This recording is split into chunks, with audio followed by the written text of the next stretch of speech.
after the cruise, I wanted to pay more attention on how I was feeling in the moment, try to stay as present as I could, and be aware of how I'm feeling so I can make the adjustment. And what I've noticed, and I'm sure this was probably always happening, little things I would do, I would get upset over. And I was telling someone earlier, like taking the forks out of the dishwasher. One gets stuck and you yank on it, and instead of just saying, well, what's this all about? Why is that anger that seems so quick to come up? Little things like that would happen to me. And of course, now that I'm being more focused on it, of course, I catch it. And maybe I was always doing that and didn't catch it as much. But well, we think that it's changed in this way. We think that after a deliberate, exaggerated period of time where you feel so good, you are now no longer tolerant of not feeling good. And so we don't think your anger is because the forks are tangled. We think the tangled fork is sort of the end result of the way you're feeling, like other things that are sort of out of balance are the end result of the way you're feeling. And once you have tasted that sweet energy of consistent alignment, your demand level is higher. In other words, you can't go back.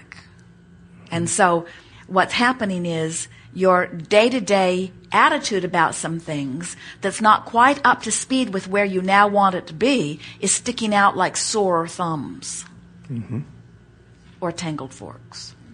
I gotcha. Okay. Well, kind of along that line, too, in March or so, where I was working was getting overwhelming, and so I started taking breaks. I usually worked right through lunch, eat a sandwich or whatever, and just keep on working. And so I went out to my car and I started listening to your CDs or tapes and sort of realigning during my 30 minutes. I could eat in 10 minutes and I had other time to just relax. And I've had a book come out since then too. And so I was more focused on what's my true purpose and why am I here, what am I doing. Then I would line up book signings, and next thing I knew, I had to work that Saturday, so I'd have to rearrange my book signing. So I thought, this job's kind of getting in my way, of what I really want to do. Well, on April 1st, I got laid off, which is April Fool's Day. And I thought it was so funny as the CEO was telling me, I was laughing inside, and he was so apologetic that they're eliminating the position. And I thought, wow. And when I drove away there, I felt totally free and felt this is just right on the mark of where I'm supposed to be. So in the last 4 months, I've done a lot of promoting and done things and had a lot of good times of fun. And I've got enough money to last me for the full year. And my attitude was, I'm never going back to that. I mean, I'm going to stay on what I'm to do. And if I open up, the things will move so that it works out fine. But not everyone in my world quite sees it that way as a possibility, or sees it as a possibility. But well, we are not certain that you are 100% there because you've got this tangled fork thing going on. Huh.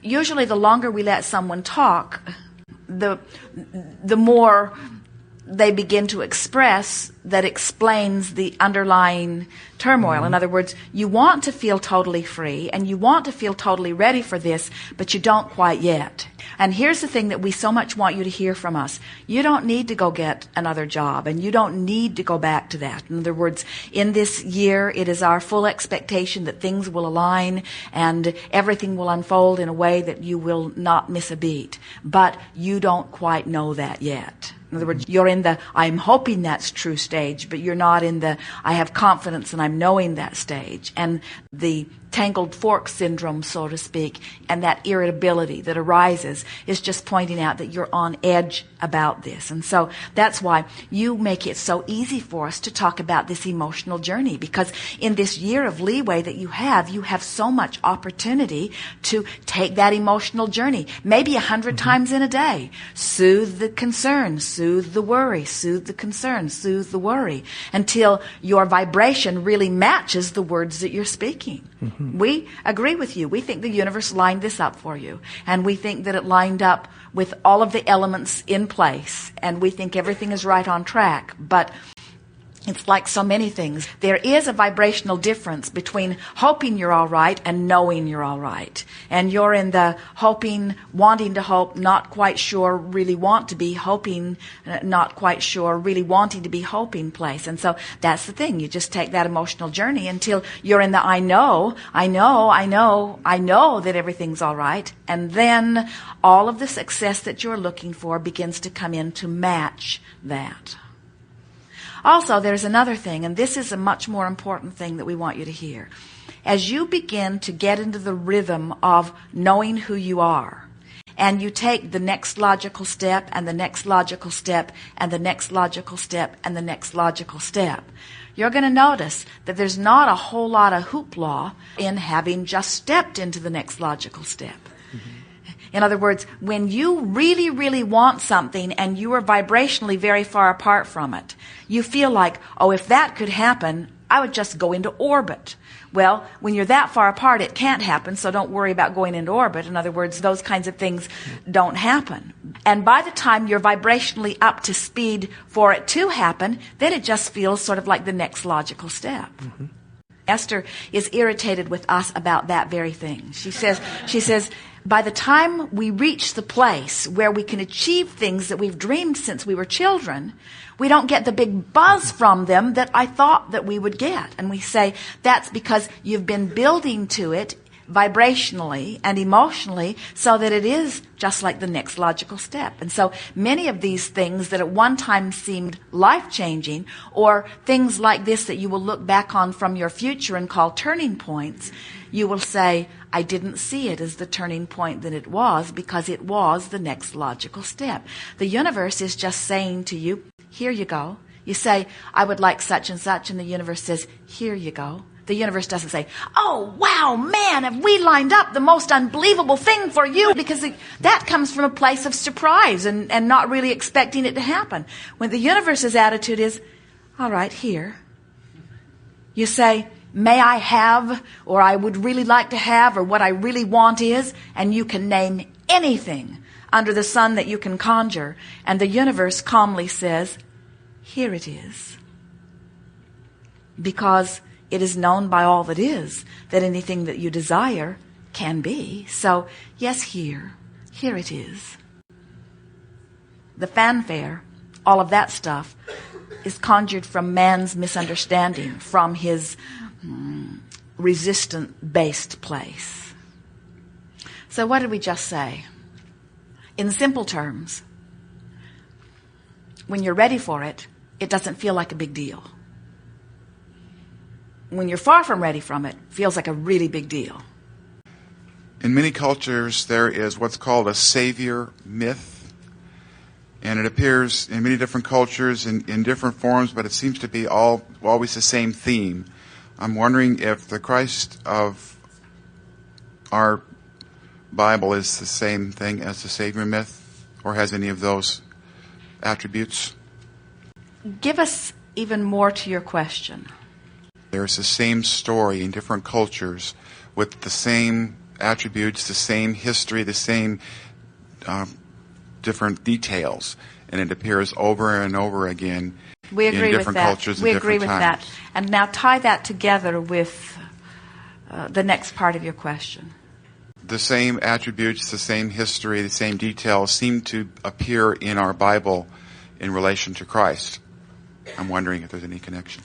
We agree with your first premise that mass consciousness often, when we speak of mass consciousness, we always want to clarify that mass consciousness is a sort of consensus of what a lot of people think at any point in time. And so it is never a good idea to put everyone in the same basket. But there is a common theme that happens again and again where individual does not see himself as either personally connected or as capable of saving himself. And so from that fear-based orientation where a big river or stream of the spin-off of man's conscious mind gets going, we talked about that earlier, that then a request for something to level the playing field or to bring balance to it comes into play. We would like to hear a little more from you about the way you perceive this request for a Savior. I think it's a ingrained part of the human psyche to look for a Savior, look for someone outside of themselves Yes. to save them from whatever they Yes. think they need saving from, Yes. whether it's sin or whatever activity they think they need to be saved from. And it seems to reoccur, which makes sense because apparently each culture finds the need for this external Savior person. And I'm trying to find out if we're no exception as far as the Judeo-Christian. It is identical. It exists for exactly the same reason as all of the others that you're talking about, yes. And this is separate from the historical Christ? Is there an historical Christ and also a myth that's been created about him? Yes, but that's true of everything. Because aside from a handful of people, in other words, don't you find that in your own experience that each person that knows you has a sort of mythical you? Don't you see that around everyone? That there is the you that you think you are, and then there's the you that your mother thought you were, and then there's the you that your girlfriend thinks you are, and then there's the you that your high school class thought that you were. And in other words, you're constantly becoming. Most of what you are acknowledged as is mythical because it's someone else's impression of who you are based upon where they stand, and has little or nothing to do with who you really are. And so we agree wholeheartedly with all of that. Let's talk about what that means. In other words, is it necessary for anyone to understand fully who anyone else is? Well, I think it's kind of unrealistic to think that you can. And I think so many people end up doing that and shouldn't be doing that. Well, it is disempowering, isn't it? And we would like to say to you that not all of these people who have been made out to be the Savior, but most of them have, at the time that they were living and with those that they were interacting with, that is not the message that they were speaking. In other words, in nearly every case, they were speaking a message of empowerment that was lost in the translation once they were no longer physically focused. In other words, and that's why the distinction that you're making between the historical Jesus or the realistic Jesus or the actual Jesus and the mythical Jesus, and usually that distinction is made from those who lived with him and knew him at the time, and those that are just perpetuating the story later. Jerry mentioned something the other day that, even though it sounds a little bit off the subject, it is so much on the subject and really worth talking about that it will sort of shake some of this up. He was acknowledging that not very many years ago, far fewer years than most any of you would recognize, a department store, in conjunction with the selling of toys, developed a promotional idea where they devised a little man in a red suit with a white beard, and they called him Santa Claus. And he was just part of a promotional campaign for this particular marketing organization. And when Jerry and Esther read the history of this, they were both very surprised because both of them thought that the myth of Santa had much deeper, older, longer roots. They didn't realize that such a short time ago, nobody had Santa at Christmas time. And yet today, the majority of modern cultures that have Christianity as their basis, and even some others, are enjoying the fun and festivities around this mythical being.